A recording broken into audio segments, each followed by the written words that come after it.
shifting focus now to your personal experience throughout prison. What was your first day in prison like?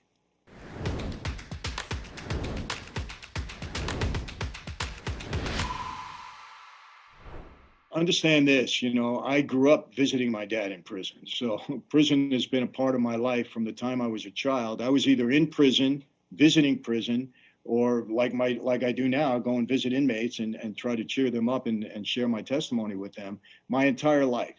So when I went into prison the first day, I had been arrested, I don't know, 17, 18 times. So, thrown in a jail cell and waited until I got out in bail. So it wasn't like this is a devastating experience because I knew I was going to end up there. But it's a little bit different because now you say, well, I'm not going home tomorrow. I'm going to be here for a couple of years because I had a 10-year prison sentence and I knew I'd spend at least five, before I made parole. So, for me, it wasn't so much the experience, the physical experience. It was the okay, I'm going to be away from my wife and kids and from the outside world for 5 years, and I got to deal with it. And it was more of a mental thing and how I'm going to acclimate myself to this than the physical thing, because the physical thing I was aware of.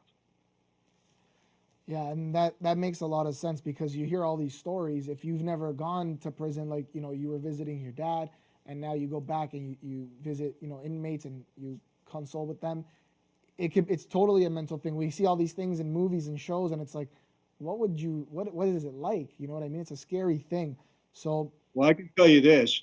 I saw a lot of, men that came into prison that were convicted of white collar crimes. They never did a day in jail before that. And these poor guys were like a deer in the headlights. I mean, this is a shock. So I'm not making light of it. Losing your freedom is very, very tough. I tell people this all the time.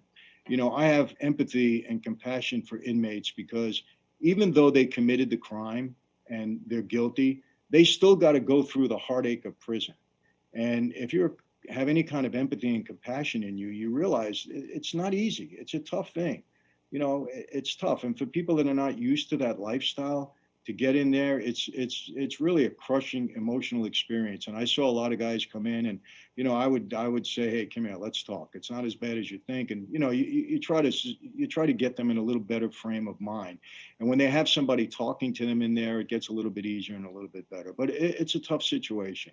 And some of these state prisons, if guys get caught up in that and have never had the experience, that's pretty rough because some of these state prisons are pretty tough to do time in. I know.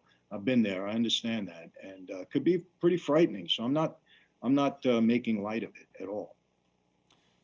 and when you were at one point, I think it was when you were in the hole, you made an effort, a constant, persistent effort to write to the warden every day.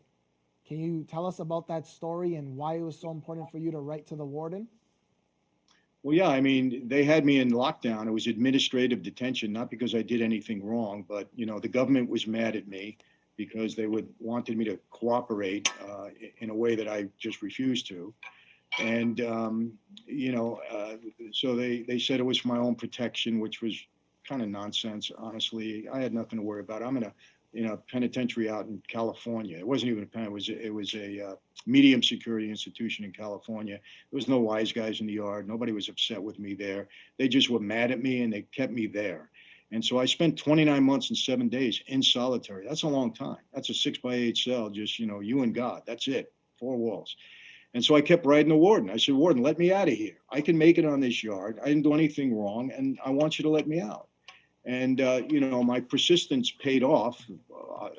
It took me 29 months and 7 days, so I don't know if that was paid off. They let me out when I only had 6 months before I was being released, but at least I got out, and it gave me time to, get a little bit back in shape. I mean, I lost probably 30 pounds in the hole. You don't eat really good in there because the food is not great. I ate cereal and bananas and cup of soups, for 2 years practically, and eggs, maybe eggs every hard boiled eggs.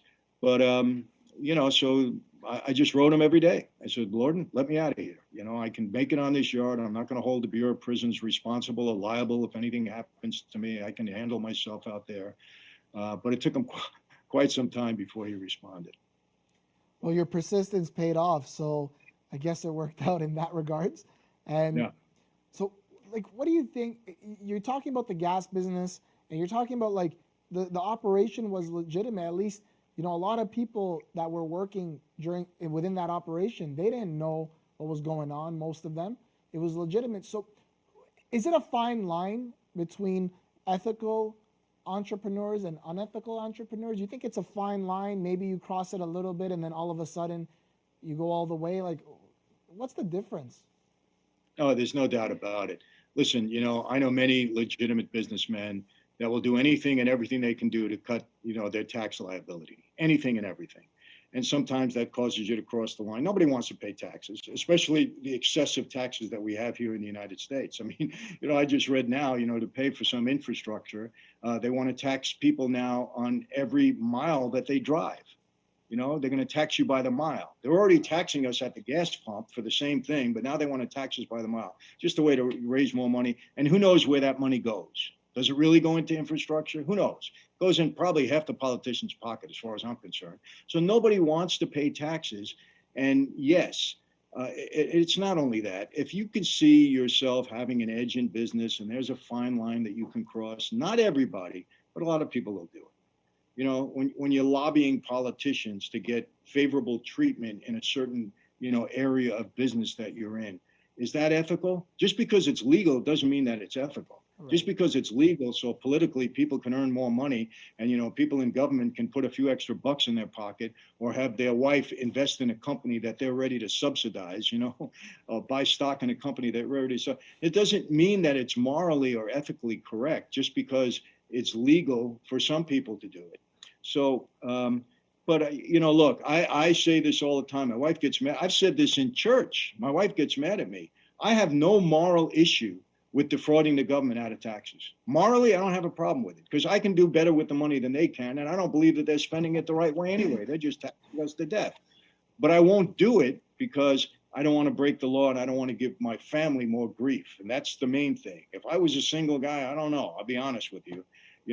What I might do when it comes to taxes, I'm being perfectly honest. But if I had no other concerns in life or people that I had to worry about, that's one area that I don't have a moral issue with.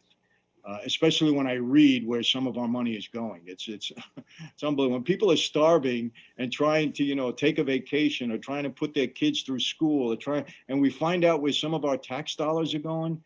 If people knew what to do about that, there would be such outrage you wouldn't know. But I'm writing a book, and I'm going to let some people know where their hard-earned tax money is going here, just to make them aware, make them alert. Hold their government accountable. That's all. That's the whole goal. Accountable by hold them accountable at the voting booth. That's the way you do it.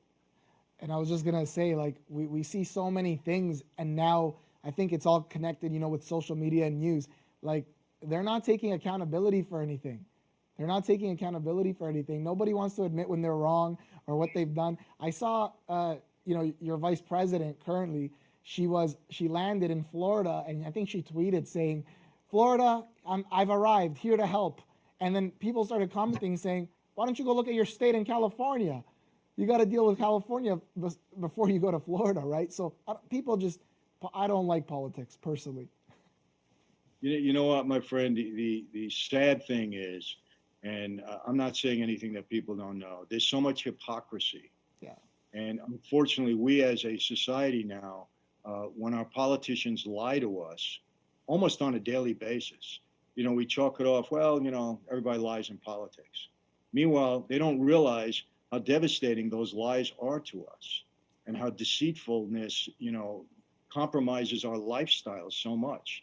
So, people, we need to hold our government. You wouldn't accept that from your partner. You wouldn't accept it from your friend. You wouldn't accept it from your children. But we accept it from politicians who are in a position to hurt us by their lies. And they do. And it does no skin off of their nose. They live in their same houses. They got all the perks. They got everything they need to get.